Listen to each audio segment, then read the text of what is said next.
Circumcision, I would say, has been the greatest benefit for the HIV/AIDS prevention campaign worldwide, especially for sub-Saharan Africa. I think it's very, very, very clear, and the results are very, very, very emphatic that circumcision would cut down the risk of HIV acquisition by about 50%. That, by far, is the best intervention that can be implemented at a population level to control HIV/AIDS.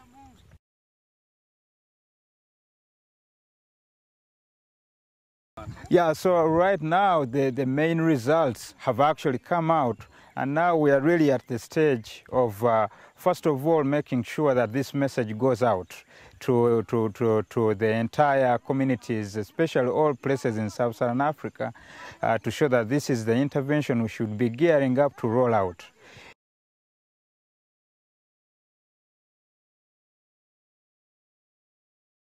The lack of doctors is really a reality for the rollout of male circumcision, given that for most of the professional medical cadres below the rank of medical doctors, circumcision is not part of the training curriculum.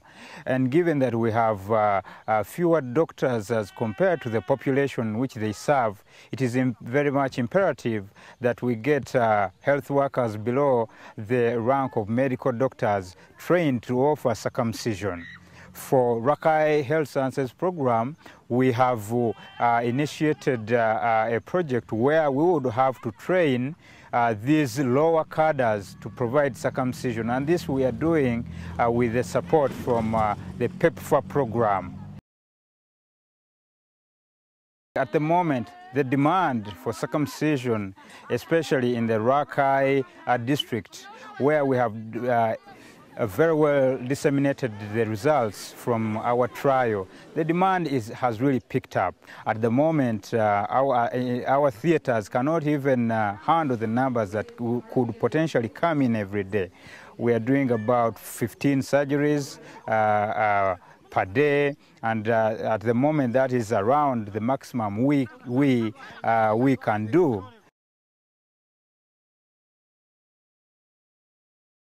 And our objective has been to actually have them help come up with a policy on circumcision. And this policy would take care of all the things that needs to be done as part of the package that includes circumcision.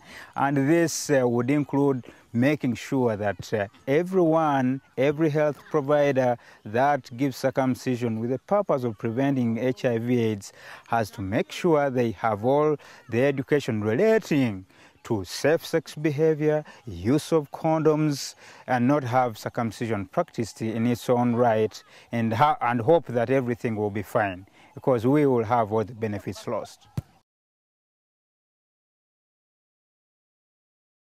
As we started out through doing the trial, a number of sentiments came up with regard to your religion.